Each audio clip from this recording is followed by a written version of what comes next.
Bienvenue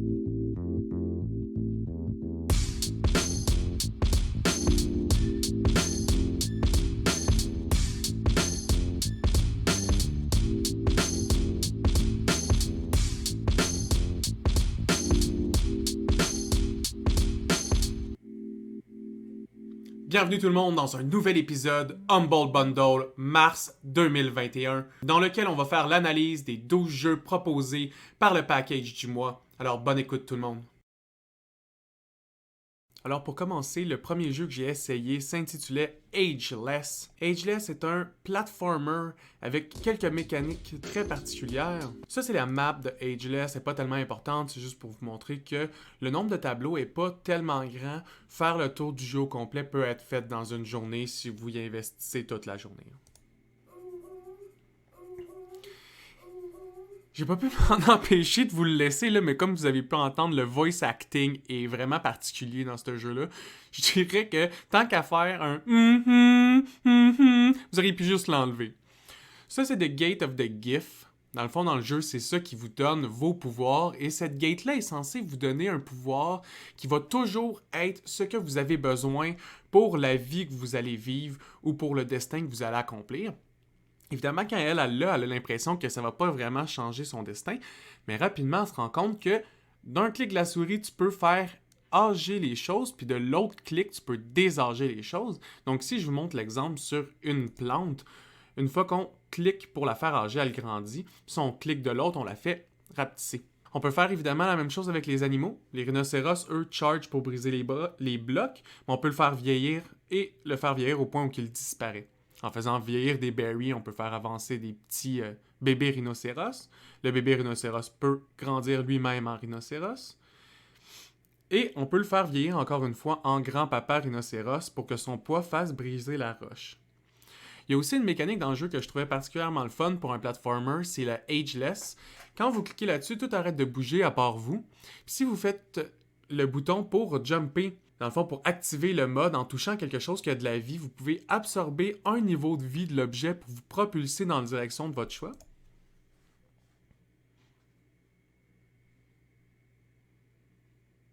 Si je démonte les petits puzzles, je trouvais ça le fun que faut que tu t'impliques plusieurs de tes mécaniques, puis ça très rapidement dans le jeu. Encore une fois, pour vous montrer le jump. Ici, c'est que, caché dans map, il y a des reliques, comme vous pouvez voir, qui sont le petit A en haut de la tête du rhinocéros. Quand on finit par aller les chercher, c'est pour débloquer du special content dans une salle des reliques que je vais vous montrer à la fin de la game. Fait que c'est pas le plus important d'aller toutes les chercher, c'est plus si vous êtes un collectionniste, vous pouvez compléter la story au complet sans vous en préoccuper. Par contre, il faut les rapporter, les reliques, au petit checkpoint ici. Parce que ça nous sert de checkpoint, ça nous sert aussi de collectionneur de reliques. Ici, c'était pour vous montrer que vous pouvez aussi lancer les objets vivants dans lesquels vous utilisez l'Ageless. Donc ici, je le lançais en 9 parce qu'un 9 c'est plus léger, fait que c'est plus simple de faire traverser cette distance-là. Après ça, on le fait regrandir en rhinocéros pour qu'il brise la roche. Puis je voulais terminer avec Ageless, entre autres, en vous montrant deux autres sections. Ça, c'est une section de boss. Puis je vous montre un parcours assez flawless de comment je l'ai parcouru. Puis pour vous montrer comment il y a d'étapes dans la manipulation d'un boss, par contre, je pense qu'il m'a tué 30 fois, là, pour être honnête avec vous. Puis surtout que tu as juste un checkpoint à peu près aux 4 screens. Je pense que chacune des screens a réussi à elle-même à me tuer 5 fois chaque.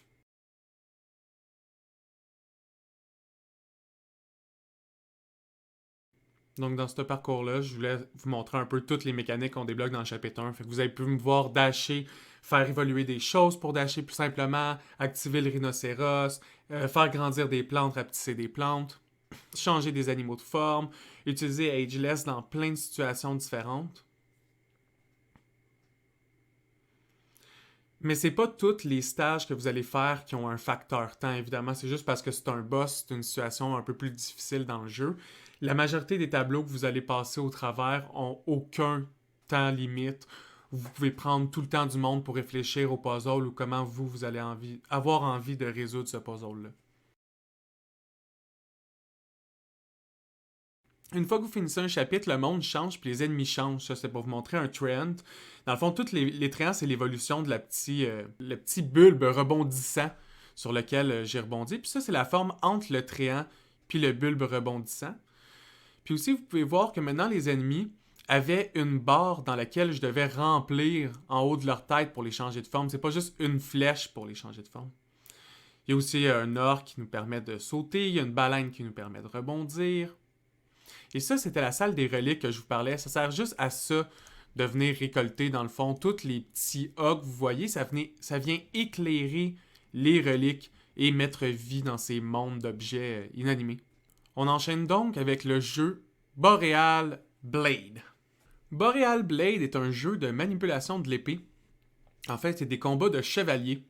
Le jeu vous offre quelques manipulations que vous pouvez faire et il se limite à reproduire ces mêmes manipulations-là dans des arènes, ce qui me faisait penser un peu à un jeu sportif. Et donc, dans ce jeu-là, vous pouvez entre autres lancer votre épée quand votre barre berserk est au maximum, vous pouvez bloquer les coups d'épée, vous pouvez kicker votre adversaire, vous pouvez faire des feintes, et la ligne que vous voyez proche de mon épée ici, c'est la ligne dans laquelle je vais faire mon coup si je clique sur le bouton d'attaque, mais c'est aussi la ligne dans laquelle je vais bloquer si mon adversaire essaie de m'attaquer. Comme vous pouvez voir, le jeu est quand même assez lent et réaliste sur sa vitesse de coup. Aussi, si vous visez la tête de votre adversaire, vous faites beaucoup plus de dégâts que si vous touchez les jambes. Puis ça, je trouvais ça bien quand même pour un jeu qui se veut un jeu de duel, que la précision des coups importe sur le nombre de dégâts que tu infliges. Comme vous pouvez voir, la majorité des coups que tu donnes, s'ils sont mal placés, vont faire 25. Il y a aussi le facteur qu'une épée, c'est pas si coupable. Ah, ça, c'est le Impale quand ton Berserk est au max à one-shot. Il y a aussi que si tu es proche de ton adversaire et tu essaies de le swing, tu vas pas y faire de dégâts parce qu'un épée, c'est pas assez coupant. C'était plus fait pour casser. Mais si tu prends un coup qui est ouvert, comme vous avez pu voir dans le dernier coup, j'ai réussi à frapper de 70 sur mon adversaire. J'ai pas plus d'images à vous montrer sur Boreal Blade tout simplement parce que c'est un jeu très répétitif. Par contre, sa mécanique de duel, si vous l'appréciez, vous pouvez avoir du fun vraiment longtemps dans le jeu. Le troisième jeu de la liste est le award-winning game, dans le fond, le jeu de plus haute value qu'il y a dans le package Humble Bundle, intitulé Control. Control est un jeu de gun à la troisième personne, mais beaucoup basé sur la narrative. Puis il y a un gros aspect RPG aussi présent dans le jeu. Mais ce qui m'a complètement charmé, puis je pense qu'il a charmé toutes les critiques, puis c'est pour ça qu'il y a eu beaucoup de prix, c'est le art design, puis comment la narration s'imbrique complètement dans le art design, puis comment dans le jeu des cinématiques, le jeu des acteurs est vraiment puissant, ce qui est transmis comme information est mystérieux et pertinente. Fait que j'ai décidé de commencer en vous montrant directement la cinématique d'entrée du jeu. You called me. So here I am.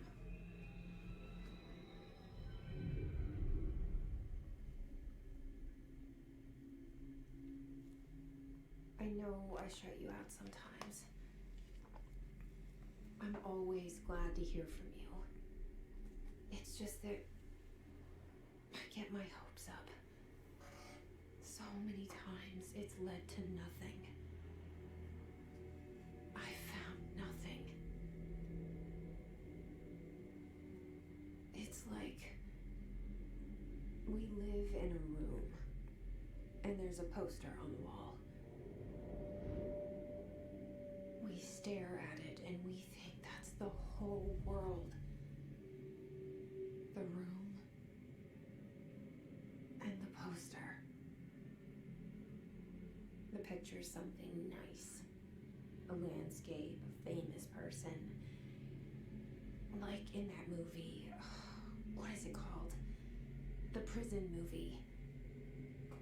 The room's a cell, and the picture, it's different for each of us. It can be beautiful or terrible, but we're all transfixed.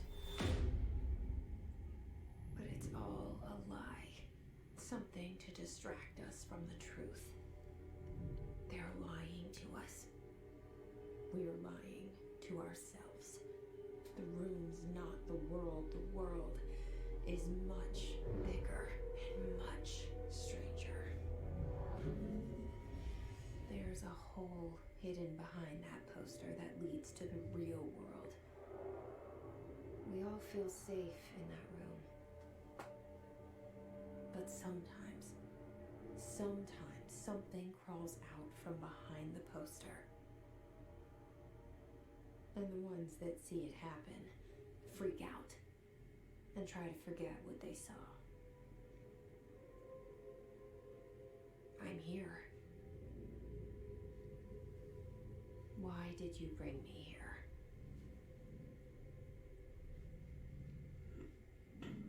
Hello? Donc le jeu commence alors que vous rentrez dans le Federal Bureau of Control, comme vous pouvez comprendre un peu de la narration du début. Le jeu traite quand même de paranormal, puis de situations qui est inexplicable, du moins de façon rationnelle et logique. Le personnage principal s'appelle Jessie, et tout le long de sa vie, elle recherche son frère parce qu'elle-même, elle a vécu un de ces événements paranormaux-là. Puis une fois qu'il s'est résolu, les agents du Federal Bureau of Control sont débarqués, puis ont capturé son frère, mais elle a réussi à s'enfuir. Puis elle a essayé de trouver son frère tout ce temps-là, mais elle n'a jamais été capable de retrouver l'organisation. Une journée, alors qu'elle se promène, elle trouve la bâtisse, décide d'y rentrer, se promène, mais n'y trouve personne. Juste à temps qu'elle tombe sur un concierge du nom d'Artie qui lui dit d'aller dans le bureau du directeur, et elle retrouve le directeur mort sur le sol, suicidé. Elle décide alors de prendre le fusil. Le fusil est un objet de pouvoir en lien direct avec d'autres plans d'existence et d'un regroupement d'entités qui s'appelle le Board. Le Board ainsi que le bureau s'aident ensemble à régler tout problème qui pourrait nuire à la réalité.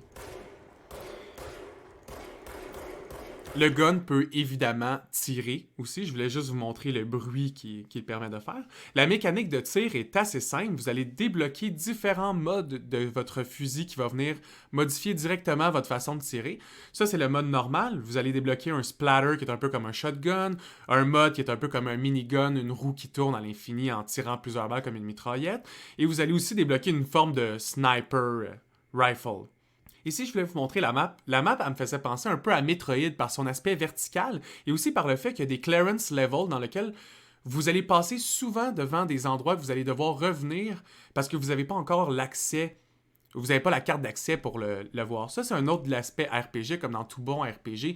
Vous pouvez avoir des modifications à votre inventaire. Ici, ces modifications-là, c'est des modes que vous pouvez mettre soit à vous directement ou à votre gun. Ici, entre autres, je mettais un mode qui augmente mon énergie recovery.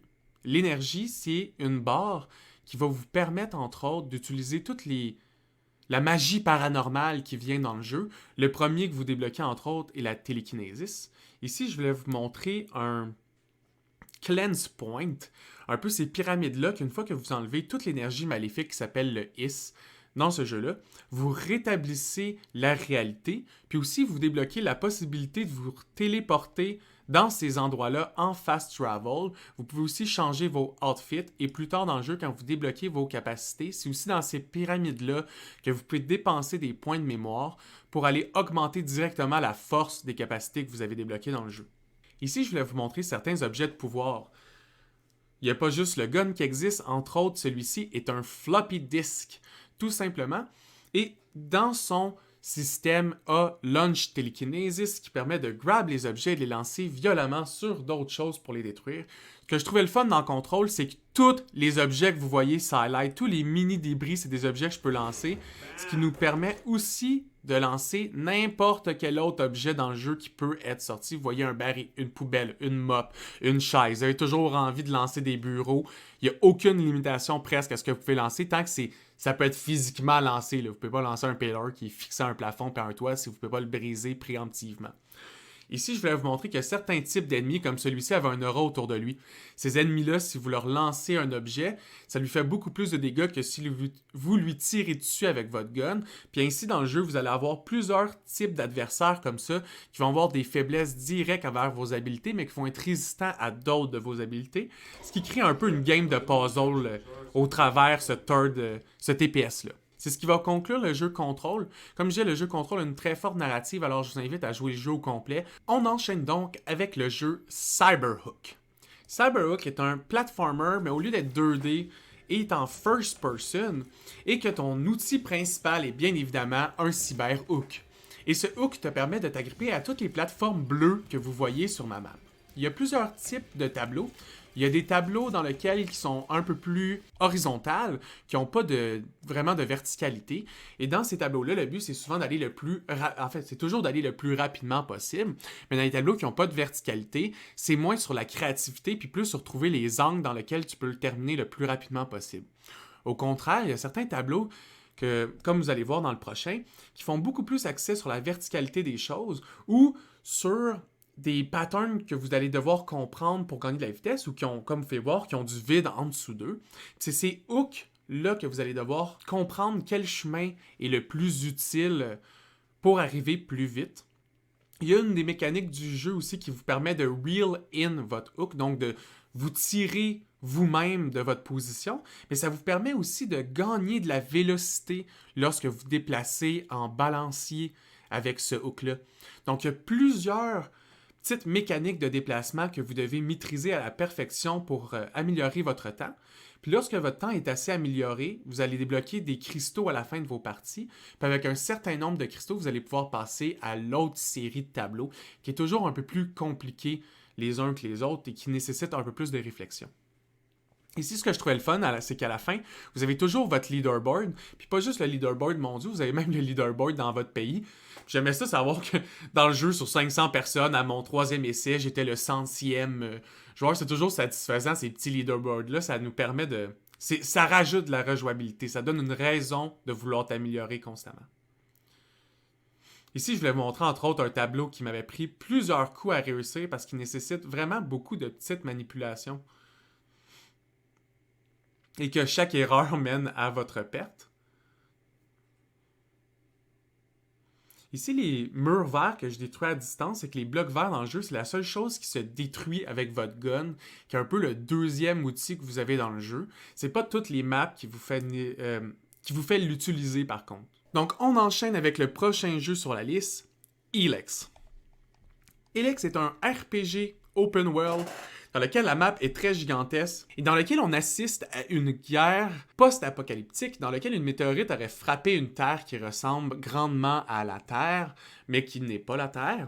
Les survivants se regroupèrent en 3 factions principales. La première, appelée les Berserkers, ont décidé, eux, qu'ils voulaient vivre un peu comme dans le temps médiéval. Ils portent encore des armures de métal, ils se battent avec des arcs, et eux vont utiliser l'énergie ambiante qui s'appelle l'Elex, qui est un matériau très riche en énergie et en puissance, pour canaliser cette puissance-là, pour en faire de la magie classique, comme on verrait dans un bon médiéval fantastique. Ensuite, on a les Clerics. Les Clerics, c'est un peu l'équivalent des personnages dans Mass Effect. C'est un peu des personnages qui vont aller chercher de la technologie over everything. Puis ici, ils vont aller chercher l'Elex pour booster leur niveau de technologie à un niveau qu'ils n'auraient jamais été capables d'atteindre autrement. Le dernier clan qui nous est offert, c'est les Outlaws. Les Outlaws, eux, ils ont décidé qu'il était plus intéressant pour eux d'utiliser l'Elex pour en créer de la drogue et pour se libérer du monde post-apocalyptique dans lequel ils vivaient, puis ainsi juste vivre free. Donc, ils n'ont pas vraiment de loi, ils servent de l'Elex pour se libérer encore plus mentalement ou physiquement s'ils ont des blessures qu'ils veulent oublier ou diminuer leur importance sur leur corps. Et pour terminer, il y a une autre faction, mais qui est pas une faction jouable, c'est un peu comme le grand ennemi de tous, et c'est les Alps. Les Alps, c'est comme une organisation qui ont réalisé que si on s'imbriquait trop d'Elex, on devenait fou, mais que certaines personnes avaient une très forte résistance à cette folie-là, au fait que cette folie-là devenait clairement des mutants. Je pense pas qu'il y a d'autre façon d'expliquer ça que devenir des mutants. Mais les Alps sont capables de garder un peu leur humanité. Puis c'est drôle parce que pour le garder, il faut qu'ils enlèvent leur humanité. Parce que l'Elex, ce que ça fait, c'est que ça vient jouer sur ton coldness. Tu diminues tes émotions pour augmenter ta rationalité dans le tapis. Ces soldats-là, évidemment, veulent le contrôle total de l'Elex et le contrôle de la planète et le contrôle un peu de tout l'univers dans lequel vous évoluez. Et vous suivez un personnage que lui-même en était un au début, mais suite à une intercation avec les Alps, il vous tire, il vous laisse pour mort et vous vous réveillez. Vous n'avez plus votre armure, vous n'avez plus rien.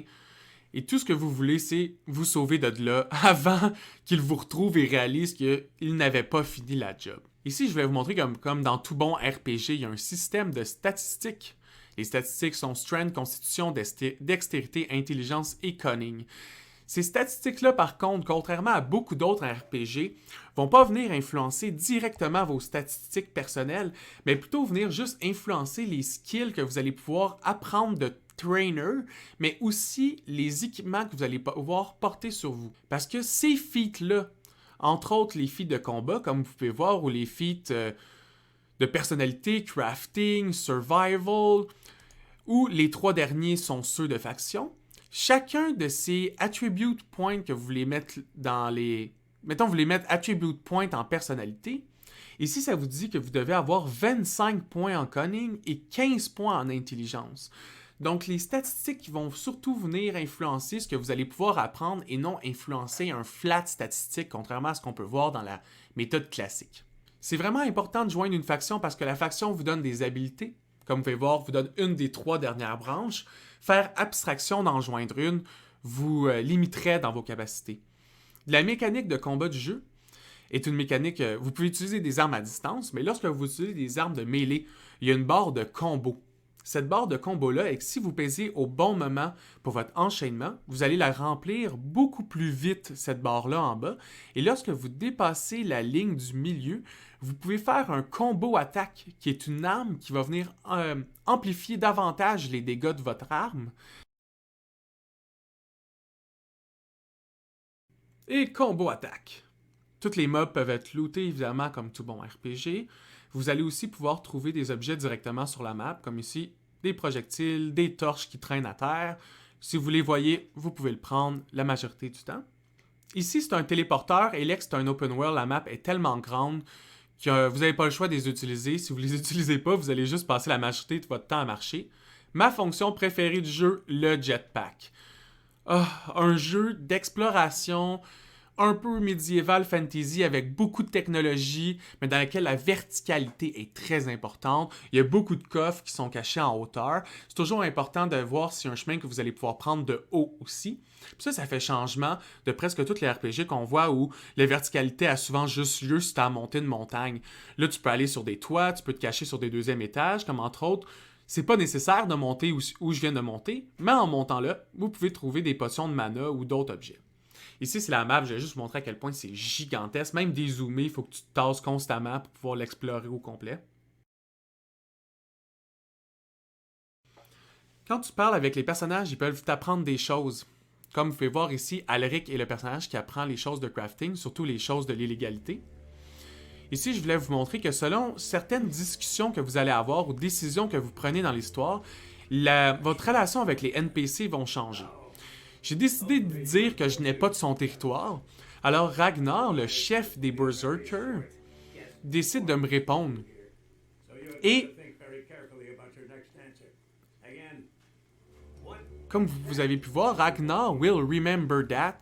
Et selon ce que vous répondez et selon ce que vous faites, quand j'ai parlé à Alric, le teacher de choses un peu plus illégales, je lui ai dit que j'avais pris des armes de cleric, puis pour les berserkers, la technologie, c'est illégal, c'est mal vu. Mais je lui ai quand même dit, je lui faisais confiance. Il m'a dit de pas trop en parler. Par contre, quand je suis rentré dans une maison plus loin dans la ville, il y a un NPC qui est venu m'en parler. Donc, tu peux déclencher des conversations secrètes selon les choix que tu fais dans le jeu.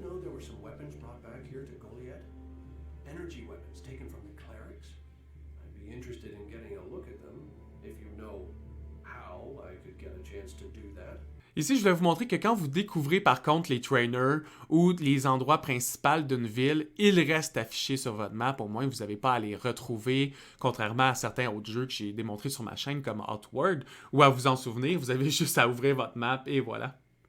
On enchaîne donc avec le jeu Hot Shot Racing. Hot Shot Racing est un jeu de course d'arcade qui offre plusieurs petits modes, mais je dirais que la mécanique principale du jeu est celle-ci.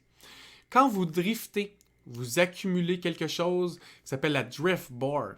Ici, je voulais aussi vous montrer qu'il y a plusieurs personnages et que chaque personnage a 4 voitures de choix.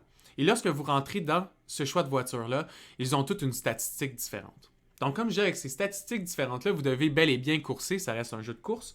Mais la mécanique principale est liée avec le drift. Quand vous driftez dans les courbes, ou encore dans les lignes droites si vous êtes assez bon pour le faire, vous allez ici augmenter votre barre de drift en bas ici. Une fois que vous atteignez les boosts ready, ces petits carrés-là en bas, ça vous permet d'activer un peu un boost de noces directement. Je voulais aussi vous montrer que le jeu est loin d'être réaliste. Si vous aimez les jeux de course en simulation, vous n'allez pas être satisfait des mécaniques du jeu. C'est vraiment un jeu de course d'arcade. La preuve, vous avez vu avec la vitesse que vous pouvez foncer dans les gens puis pas déraper, là. Foncer à 200 dans quelqu'un puis c'est à peine si vous allez le tasser de sa trajectoire. Ici, je voulais vous montrer un autre mode. Un mode dans lequel une personne commence en étant la police et doit blesser les autres au point de les détruire leur vie en haut. Et quand tu es détruit, tu deviens toi aussi une police. Et le but est que si tu détruis des gens en étant une police, tu fais de l'argent. Mais aussi, plus longtemps que tu vis en étant un courseur, tu fais aussi de l'argent. Le troisième mode que j'ai essayé est un mode qui s'appelle Don't Slow Down or you Will Explode. Dans le fond, tu as un speed limiter ici que tu dois toujours rouler plus vite et si tu roules moins vite, ça commence à faire des dégâts directement à ton véhicule.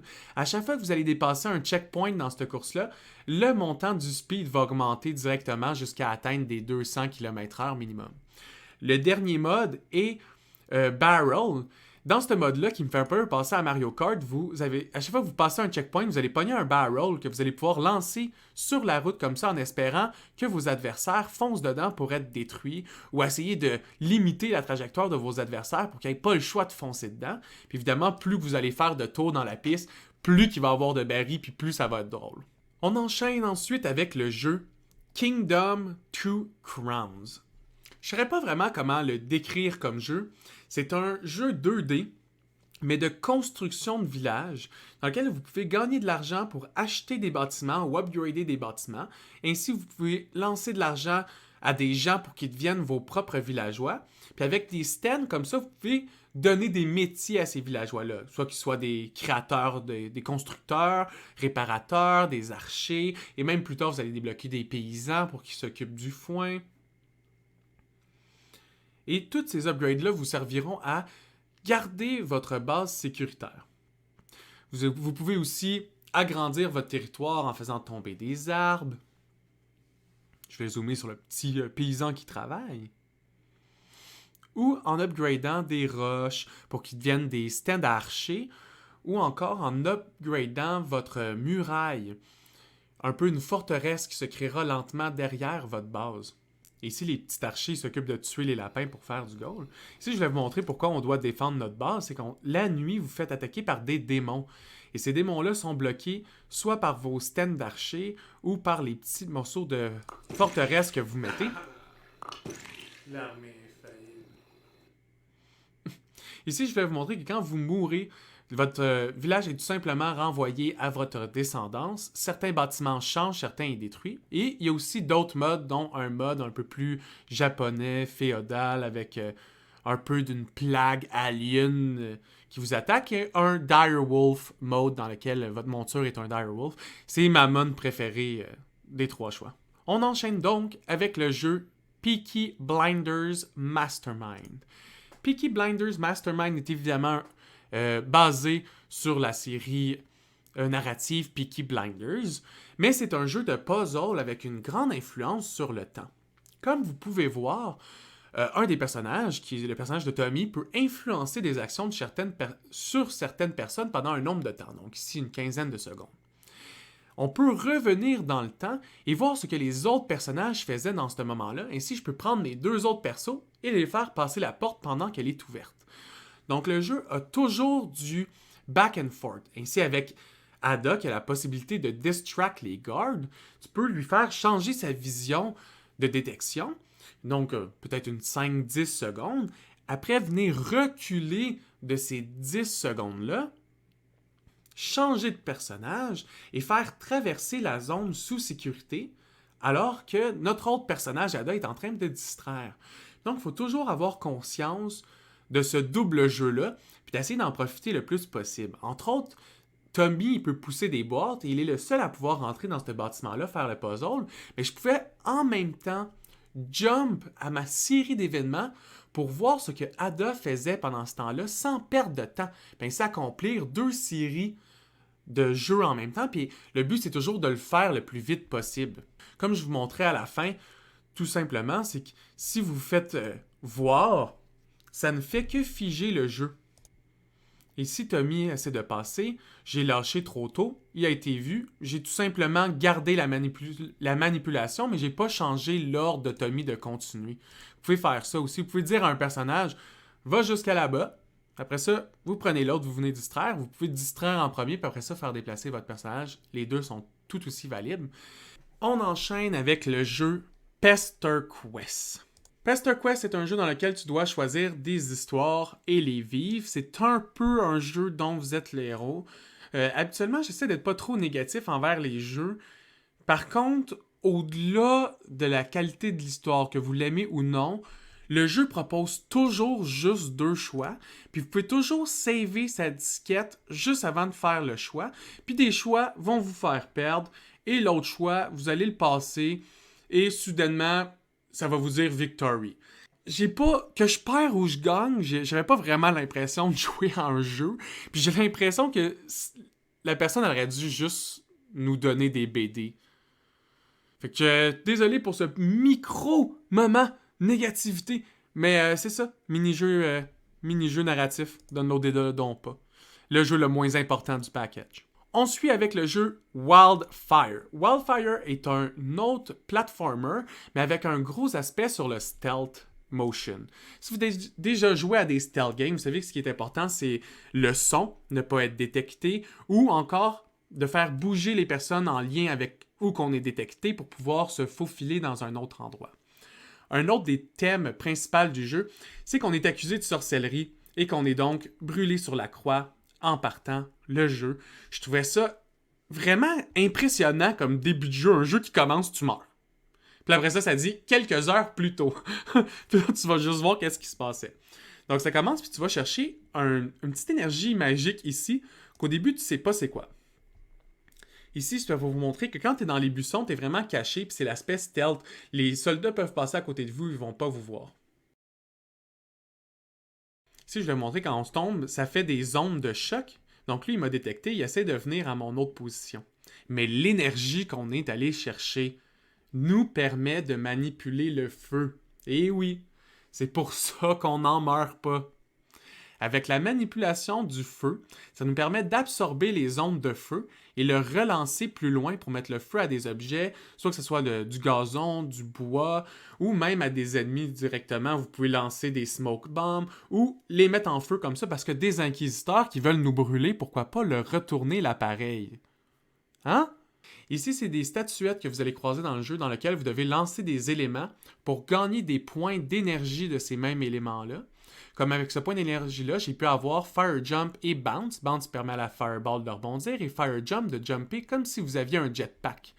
Vous allez aussi ramasser des Meteor Shards dans le jeu qui vont venir directement modifier comment vos habilités interagissent avec l'environnement. Entre autres, Hidden Fire.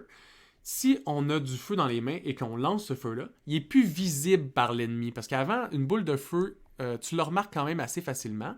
Mais là, il n'est plus remarquable. J'avais aussi pris Silent Ignition. Ça fait plus de son non plus quand je mettais le feu à d'autres choses.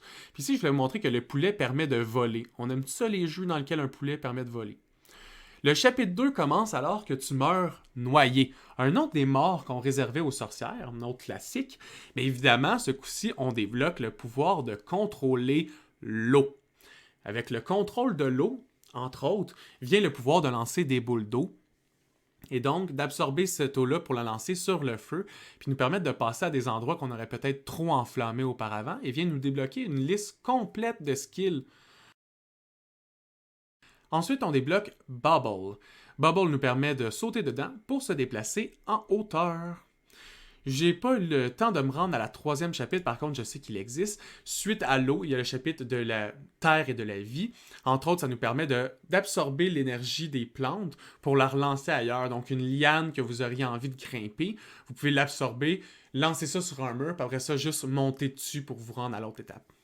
On continue donc avec le jeu WWE 2K Battleground. Et oui, un jeu de lutte mais avec des graphiques et un look qui se veut très Super Smash. Dans les modes de jeu, tu as tournoi, dans lequel vous pouvez avoir soit juste vous comme player, évidemment d'autres players, et ça se passe comme un tournoi, match, vous gagnez, vous augmentez jusqu'à la finale. Vous avez les exhibitions classiques, soit men versus men, woman versus woman.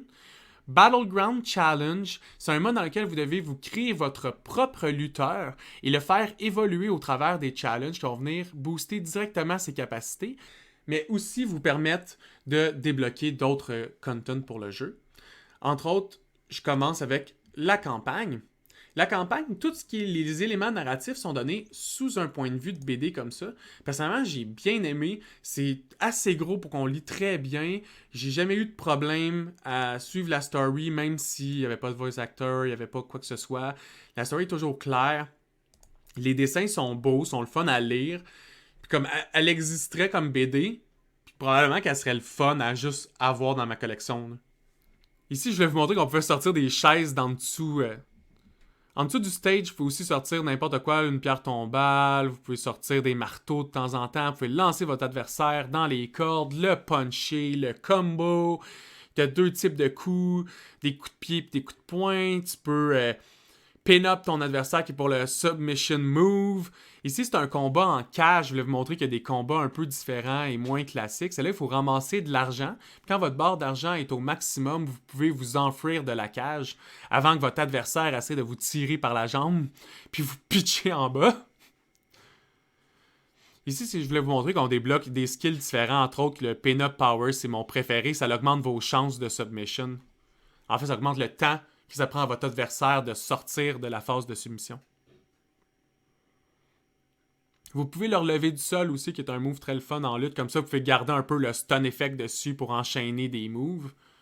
Il y a plusieurs throws possibles. Vous pouvez kick un adversaire quand il est down. Jump in the cord, le Irish Whip. Ici, la barre que vous voyez descendre, c'est sa barre de vie. Plus qu'elle est basse, plus que l'adversaire a de la difficulté à résister à la soumission. Il y a aussi des moves spéciaux. Ça, entre autres, c'est le move spécial du premier perso que tu joues dans la campagne. Ces moves spéciaux-là sont pas vraiment dodgeables et ils font super mal. Comme vous allez pouvoir, j'ai fini sa vie. Quand ils ont plus de vie, ils n'essayent même pas de se défendre. Vous n'avez même pas une barre. Le compte de 3 secondes, vous avez gagné le match. Ici, je voulais vous montrer le 2 contre 2 comme dans tout système de lutte. Il faut qu'il y ait un petit 2 contre 2. Vous pouvez soit taper dans les mains de votre adversaire pour changer. Quand vous essayez de faire une submission, vous pouvez venir aider votre adversaire ou votre allié, ou l'adversaire va essayer de venir d'aider son allié à lui. Puis ici, je voulais vous montrer le petit mini-game de submission. Comme vous avez pu voir, quand je le smash à terre, moi, je dois smasher Q et E le plus vite possible alors que lui aussi le fait. Puis celui des deux qui gagne, soit que ma barre se rend en haut ou que lui se rend à ma barre. Si lui se rend à ma barre, évidemment, je fail ma submission. Mais si je réussis à me rendre en haut, il doit taper au sol parce qu'il a trop mal. Ça, c'est un des derniers modes de combat que je vais montrer. C'est le Free for All, 1 contre 1 contre 1 contre 1. Dans ce mode-là, c'est pas important qui reste à la fin parce que le premier qui réussit à éliminer quelqu'un gagne le match. Donc, c'est pas juste important de faire attention à pas être éliminé. C'est important de s'assurer que personne n'est capable de faire un submission. Comme moi, j'en avais profité pour gagner pendant que les deux étaient en bas. Ici, je voulais vous montrer le mode Battleground. Dans le fond, dans ce mode-là, ça, c'est la barre de talent. Ici, mon perso, Jack Forrest, il est au début, j'en ai débloqué aucun. Par contre, vous pouvez les acheter avec l'argent que vous faites dans le jeu directement, ou vous pouvez les débloquer dans la map juste ici.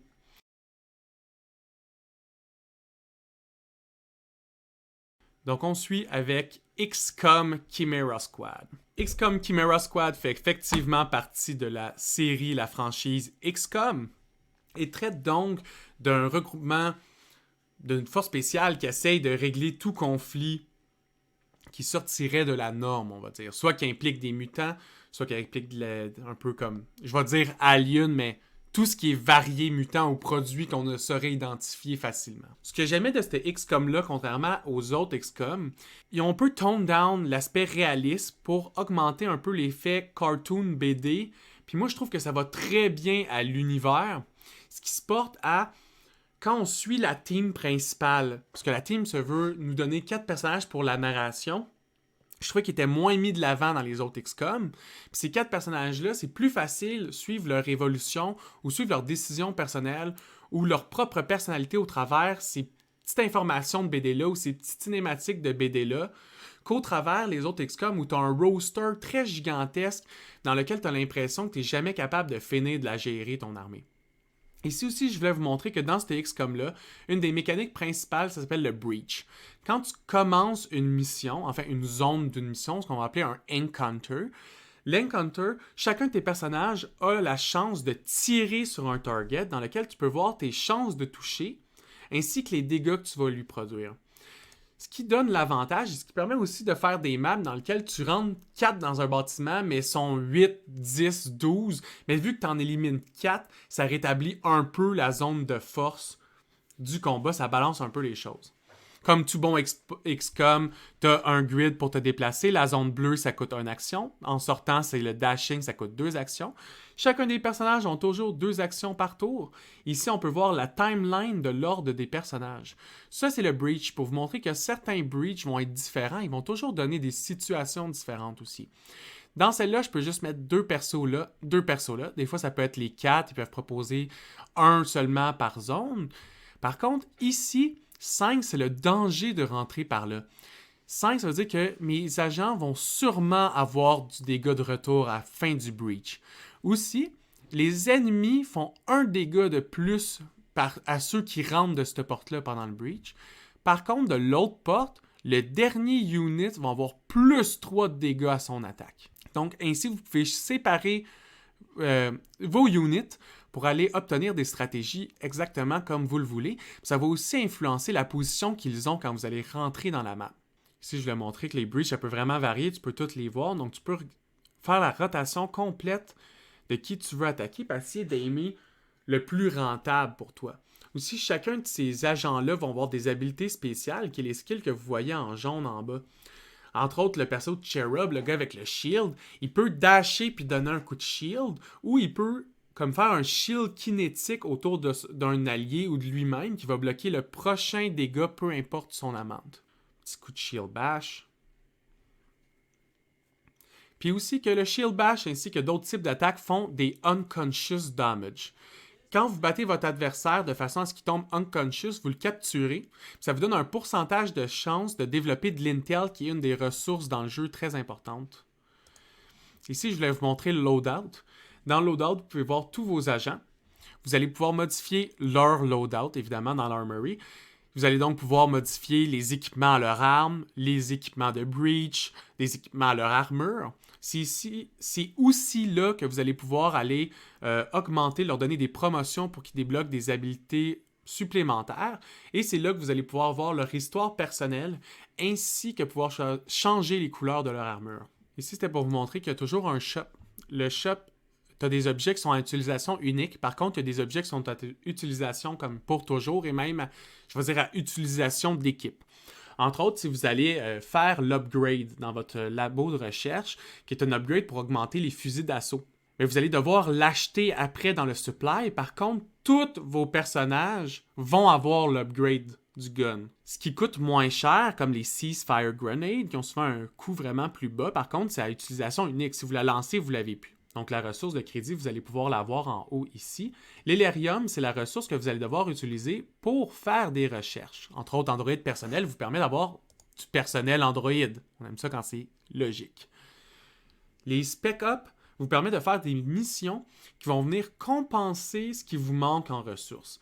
Si vous commencez à manquer d'or, vous commencez à manquer d'Elerium ou d'intelligence ressources, vous pouvez envoyer certains de vos agents en mission spéciale pour aller récolter de ces ressources-là qui vous manquent. Ici, je vais vous montrer les androïdes. Les androïdes font des remplacements parfaits de personnages et vous pouvez tout simplement changer leur couleur pour qu'ils fitent votre armée. Ça, c'est la table de combat. Il y a 9 secteurs à la table, c'est un 3x3. Et l'important, c'est qu'il y a 3 types de missions. Bon, 4 sont contre les rouges, OK? Mais globalement, il y a bleu, il y a jaune, puis il y a mauve. Les missions en bleu, c'est pas des vraies missions dans lesquelles vous allez devoir jouer la stratégie. Vous allez juste avoir à rentrer dans la mission pour avoir la récompense. Donc, il suffit de cliquer dessus pour avoir le 35 Delirium. Les missions en jaune comme ça, c'est des missions secondaires. Souvent, ils vont vous donner des objets, ils vont diminuer la dangerosité d'un quartier, ils vont baisser le threat level qu'on appelle d'un quartier. Et vous avez les missions de story. Les missions de story, souvent, vous allez devoir attendre un nombre de jours pour pouvoir les faire, mais quand ils sont là, après 2-3 jours dans le jeu, vous allez être obligé de les faire, sans laquelle vous allez perdre automatiquement la story. Donc ici, c'est le grid de 9. Comme j'ai ici, c'est le threat level. Quand il arrive au max, vous augmentez l'anarchie de la cité. Et si l'anarchie arrive au maximum de la barre d'anarchie, dans le fond 14 sur 14, je crois, vous perdez automatiquement la partie. Ici, c'est la dernière zone du hub. C'est la zone training. Dans cette zone-là, vous pouvez guérir les blessures permanentes parce que si votre personnage meurt au combat et est stabilisé avant la fin, il est ramené à votre centre de commande, mais il est blessé. Il y a une condition, soit qu'il va perdre des dégâts, il va perdre du crit, il va perdre la visée, il va perdre des HP permanents, et aller l'entraîner permet d'enlever directement ces blessures-là. Mais le training permet aussi d'augmenter des statistiques directes de votre personnage. Entre autres, le premier training des personnages, c'est Basic Conditioning, ça l'augmente de 2 le total d'HP des persos. Pour terminer, les Field Teams. Dans chacun des 9 sections, vous allez pouvoir acheter une team qui va vous rapporter quelque chose directement à chaque fois que vous allez arriver le vendredi dans votre semaine. Donc, c'est important de garder une assez bonne variété et d'essayer d'en avoir aucun que vous n'avez pas. Chacun de ces Field Rank-là peuvent être augmentés jusqu'à Field Rank 3. Évidemment, chaque upgrade va venir influencer directement votre rapport. Et c'est ce qui conclut l'analyse des 12 jeux de cette série de mars 2021. J'espère que vous avez apprécié et j'espère vous voir sur la prochaine vidéo qui aura lieu en avril. Et évidemment, je tenais à vous rappeler que si vous voulez plus de contenu sur les jeux que j'ai essayés, vous pouvez voir ma première heure de tous ces jeux sur mon Patreon au patreon.com/question de perspective dans un lien qui va être disponible en bas de la vidéo. Et évidemment, n'oubliez pas de me laisser un like et de vous abonner à la page. À plus tout le monde!